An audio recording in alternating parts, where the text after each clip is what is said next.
قالوا بشرناك بالحق فلا تكن من القانطين قال ومن يقنط من رحمة ربه إلا الضالون.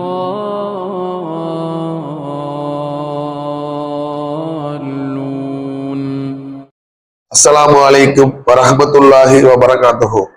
அன்பிற்கினிய சகோதரர்களே, மஸ்ஜித் தௌஹீத் அறக்கட்டளை சார்பாக நம் தினமும் ஒரு செய்தியை பார்த்து வரோம்ல, அது தொடர்ச்சி இன்னைக்கு என்ன பார்க்க போறோம்னா, இந்த துவா பிரார்த்தனை செய்வதில் அல்லாஹ் சில நம்ம ஒழுங்க சொல்லி தந்துருக்கானுங்க. அதுல சில இதை பார்ப்போம். நம்ம இப்ப முதல்ல நம்ம பிரார்த்தனை செய்வதற்கு முன்னாடி நம்ம மனசுல என்ன செய்யணும் நினைச்சுக்கணும்னா, அல்லாஹ்வின் அருள் நம்பிக்கை எழுதக்கூடாது. அல்லாஹ் குர்ஆன்ல நம்பிக்கை கொண்டவர்கள் அல்லாஹ்வின் அருளில் நம்பிக்கை இழக்க மாட்டார்கள் சொல்றாங்க. எந்த கூட்டத்திலையும் எந்த சூழ்நிலையும் என்ன வேணாலும் ஹலாலான முறையில அல்லாஹ்ட்ட நம்ம கேட்க முடியும். அதனால முதல்ல நம்ம மனசுல நினைச்சுக்கணும், அல்லாஹ் நமக்கு தருவான் அப்படின்னு நினைச்சுதான் கேட்கணும். அப்ப தருவான்னு நினைச்சு கேட்கறதுல சில ஒழுங்குகள் நம்ம கையாளணுங்க. அல்லாஹ் அந்த துவாவை கபுல் செய்த விதத்துல 3 விதமா கபுல் செய்யறான். எப்படின்னு கேட்டீங்கன்னா, முதல்ல அல்லாஹ் நம்ம கேட்டதை அப்படியே கொடுத்து விடுகிறாங்க. நம்ம ஒரு 1 லட்சம் ரூபாய் வேணும், இல்லாட்டி இந்த துன்பத்துல இருந்து நீங்கணும், இல்லாட்டி அந்த பொருளை வேணும் அப்படின்னு நம்ம பிரியம் போட்டு அதை கேட்டோம்னா அல்லாஹ் அதை தந்து விடுகிறாங்க. 2வது என்ன செய்யறான்னா, அதை விட பெரிய துன்பத்துல இருந்து நம்ம காப்பாத்துறான். ஒரு ஆள் பிரார்த்தனை செஞ்சுட்டோம், 1 லட்சம் ரூபாய் கேட்டோம், ஆனா அவருக்கு கொடுக்க அல்லாஹ் தரல, ஆனா நமக்கு 10 லட்சம் ரூபாய்க்குள்ள செலவுல இருந்து நம்மளை தடுத்து விடுகிறாங்க நபிகள் நாயகம் சொல்றாங்க. அடுத்து இது 2வது விதம். 3வது அல்லாஹ் என்ன சொல்றான்னா, மறுமையில அல்லாஹ் ஒரு அடியான் வருவானா, கேட்பானா, நீ சொர்க்கத்துக்கு போப்பான்னு அல்லாஹ் சொல்லுவானா. அப்ப அந்த அடியான் கேட்பானா, யா அல்லாஹ், நான் தான் பெரிய இந்த நன்மையெல்லாம் செஞ்சது இல்லையே இந்த பூமியில வாழும் போது, நீ எனக்கு சொர்க்கத்தை லேசா தர்றியே அப்படின்னு கேட்பானா.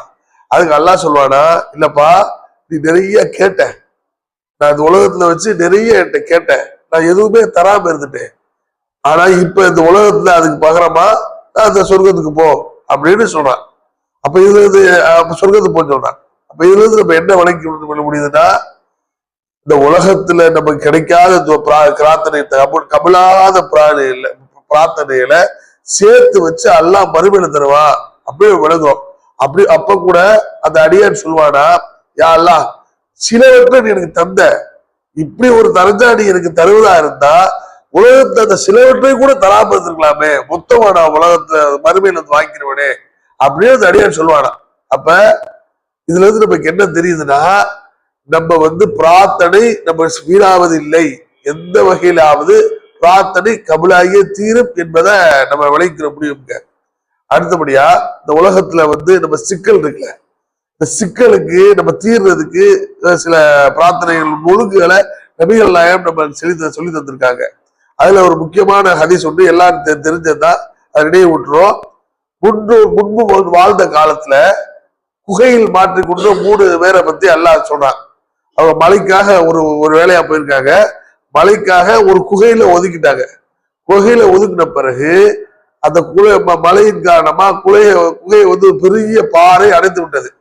அப்ப இவங்க குகையை விட்டு வெளியே போனா வெளியில இருந்து யாராவது தள்ளணும், இல்லாட்டி இவங்க தள்ள முடியாது, இவங்களால தள்ள முடியாது, இல்லாட்டி இறைவன் அருள் போட்டுதான் தள்ள முடியும். அப்படிப்பட்ட சூழ்நிலையில இவங்க என்ன செய்யறாங்கன்னா, எப்ப நம்ம மாட்டிக்கிட்டோம், நமக்கு ஒண்ணும் செய்ய முடியாது. இப்ப அவங்கவுங்க மனசுக்குள்ள அவங்க இறைவனுக்காக ஒரு நற்காரியம் செஞ்சிருவாங்க, செஞ்சிருப்பீங்கல்ல, அதை நினைச்சு நீங்க பிரார்த்தனை செய்வோம், அதுல இருந்து நமக்கு அல்லாஹ் இந்த இதை விளக்கக்கூடும் அப்படின்னு அவங்களுக்குள்ள மனதுக்குள்ள நினைத்து கொண்டு பேசிக்கொண்டு ஒவ்வொருத்தரா துவா செய்யறாங்க. அதுல முதல்ல ஒரு என்ன துவா செய்யறேன்னா, யா அல்லாஹ், எனக்கு வயதான பெற்றோர் இருந்தாங்க, அவங்கள நான் என்ன இருந்தாங்க, என் பராமரிப்புல இருந்தாங்க, நான் ஆடு மேய்த்து பால் கறந்து அதுல ஜீவனம் பண்றவனா இருந்தேன். அப்ப நான் என் மாட்டுல கறந்த பாலை என் பெற்றோர்களுக்கு வழங்காம நான் என் பிள்ளைகள் மனைவிக்கு கொடுத்தது இல்லை. ஆனா ஒரு முறை என்ன ஆச்சுன்னா, என் பெற்றோர்களை அசந்து உறங்கி விட்டாருங்க. அப்ப நான் என்ன செஞ்சேன்னா, நான் அவர்கள் முழிக்கும் வரை நான் காத்திருந்து அவங்களுக்கு கொடுத்துட்டு தான் என் பெற்றோர்களுக்கும் என் மனைவிக்கும் என் குழந்தைகளுக்கும் தந்தேன். நான் இந்த காரியம் செஞ்சேன்ல, இந்த காரியம் ஏன் செஞ்சேன்னா நீ நீ அல்லாஹ்வாகிய நீ பெற்றோர்களை பார்த்தா தான் உனக்கு உயர்ந்த தரஞ்சா இருக்கு அப்படின்னு நான் நினைச்சுதான் அதை செஞ்சேன். அங்க நான் யாருமே எனக்கு கேட்கறதுக்கு ஆள் இல்லாம இருந்தாங்க. நான் நினைச்சிருந்தா அவங்க நோய்விட செஞ்சிருக்கலாம், அவங்களுக்கு உணவு வழங்காம எழுந்திருக்கலாம். ஆனா நீ என்னைய கடுமையா பிடிக்க கூடாதுன்னு ஒரே நோக்கத்துலதான் நான் அதை கொடுத்தேன் அப்படின்னு நான் அவன் பிரார்த்தனை செய்கிறார். லேசா குகை விளையுது. இப்ப 2ஆம் மாணவர் பிரார்த்தனை செய்யறாரு, யா அல்லாஹ் எனக்கு மாமி மக ஒருத்தவர் இருந்தாங்க, அவங்க மேல நான் தீராத ஆசை வச்சிருந்தேன், அவங்க என்னைய விரும்பினது இல்ல. ஒரு முறை அந்த ஊர்ல கடுமையான பஞ்சம் ஏற்பட்டது. அப்ப எங்கேயுமே பொருளாதாரம் இல்லாம இருந்துச்சு. ஏன்ட்ட சில திருகம் நான் வச்சிருந்தேன். அப்ப என் மாமி மக என்கிட்ட வந்தாங்க, அதை தாங்க அதை எனக்கு கொடுங்க அப்படின்னு கேட்டாங்க. அந்த பணத்தை உதவி செய்யுங்க கேட்டாங்க. நான் என்ன சொல்லிட்டேன்னா, நீ என் ஆசைக்கு இறங்கினா தான் நான் அதை தருவேன் அப்படின்னு நான் சொன்னேன். நான் உங்களுடைய டிமாண்ட் வச்சேன். அவங்களும் அதுக்கு கட்டுப்பட்டு சரி வந்தாங்க.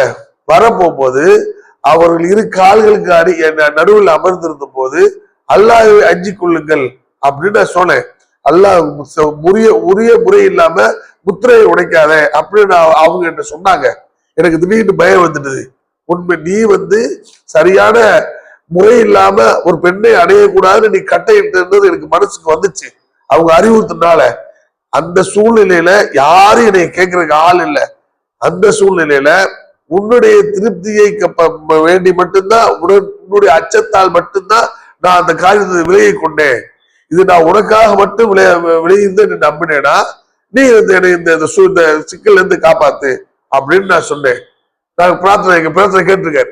அப்ப இன்னும் கொஞ்சம் அந்த குகையின் வாசல் விலகுது. அடுத்தபடியா 3ஆவது என்ன செஞ்சாருன்னா, யாரெல்லாம் 3 சாவு கோதுமைக்காக நான் ஒரு ஆளை பணியில அமர்த்திருந்தேன். ஒரு ஆள் நான் ஒரு பெரிய முதலாளியா இருந்தேன். 3 சாவு கோதுமையோட இதுக்காக சம்பளத்துக்காக நான் ஒரு ஆளை பணியில் அமர்த்திருந்தேன். அவரு என்ற நீண்ட காலமா பணியாற்றினார். அவர் என்ற சம்பளம் வாங்கவே இல்லை. அதுக்கான கூலியை வாங்காம இருந்தாரு. நான் சேர்த்து வச்சிருந்தேன் அந்த கூலியெல்லாம் சேர்த்து வச்சிருந்தேன். ஒரு முறை அவர் ஏதோ ஒரு காரணத்துக்காக வெளியூர் போயிட்டார். வெளியூர் போயிட்டு அவர் வரவே இல்லை. திருப்பி ஒரு நாள் வந்தார். என்ன சொன்னார்னா, நீங்க என்ன செய்ய அப்ப நீங்க என்ன ஒன்னா திருப்பி வந்துட்டு அவர் சொல்றாரு, எனக்கு அந்த கூலியை கொடுங்க அப்படின்னு கேட்டார். நான் என்ன சொல்றேன்னா, இந்தப்பா இந்த ஆட்டு பண்ணையெல்லாம் ஒண்ணுதான்னு நான் அவருக்கு கொடுத்துட்டேன். அப்ப அவர் சொல்றாரு, என்ன நீங்க கிண்டல் பண்றாதீங்க, நான் என்னைய நானே கஷ்டத்துல இருக்கிறேன், இதை போய் எடுத்துக்க சொல்றீங்களே அப்படின்னு கேட்டுக்காரு. இல்லப்பா நிஜமா இது அமௌண்ட் ஒண்ணுதான் அப்படின்னு சொல்லிட்டு அவர் சொல்றாரு, நீ எனக்கு விட்டுட்டு போயில என்னைய அந்த சம்பளம் அதை வைச்சு நான் இதெல்லாம் பெருக்கி இருக்கேன் அப்படின்னு சொல்லி அவர் கொடுத்துறாரு. அப்ப அவர் சொல்றாரு, யாரெல்லாம் அது அவர் கேட்டதை நான் கூலியை மட்டும் கொடுத்துருக்கலாம், இல்ல கூலியை கூட லேட்டாச்சுல தராம இருந்திருக்கலாம் அப்படின்னு சொல்லியிருக்கலாம். ஆனா எனக்கு அதை அவ்வளவு பெரிய பொருளாதாரத்தை உன்னுடைய நீ பார்த்துக்கிட்டு இருக்க, உன்னுடைய திருப்திக்காக யாருக்கும் தெரியவும் செய்யாது, உன்னுடைய திருப்திக்காக மட்டும்தான் அவருக்கு கொடுத்தேன் அப்படின்னு சொல்றாரு. அப்படின்னு சொல்லிட்டு எல்லாம் நான் உனக்காக செய்திருந்தா இந்த குகையை லேசா விளக்குன்னு சொல்றாரு. குகை அந்த பெரிய பாறை விளையிருந்து 3 பேர் வெளிவந்துட்டாங்க. இதுல இருந்து நம்ம என்ன தெரிஞ்சுக்கிற முடியும்னா, நம்ம பிரார்த்தனை செய்யும் போது ஒன்று அல்லாஹ் எப்படியாவது அந்த பிரார்த்தனையை நம்ம நிறைவேற்றிய தீர்வான்னு நம்ம நம்பணும். 2வது அந்த நம்ம பிரார்த்தனை செய்யும் போது நம்ம ஏதாவது நன்மை செஞ்சிருக்கோம்ல, அதை நம்ம மனசுக்குள்ள நினைச்சுக்கிட்டு இறைவன்கிட்ட பிரார்த்தனை செய்யலாம்னு இதுல வருதுங்க. இந்த செய்தி புகாரில 2215 நம்பர் ஹதீஸா பதியப்பட்டிருக்கு. அன்புள்ள சகோதரர்களே, ஆகவே அல்லாஹ்வின் நல்லடியார்களே, எந்த காலத்திலும் அல்லாஹ்வின் அருளின் மீது நம்பிக்கை இழந்து விடக்கூடாது.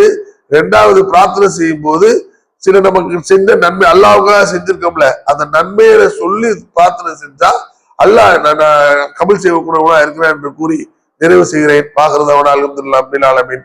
அஸ்ஸலாமு அலைக்கும் வரஹ்மத்துல்லாஹி வபரகாத்துஹு.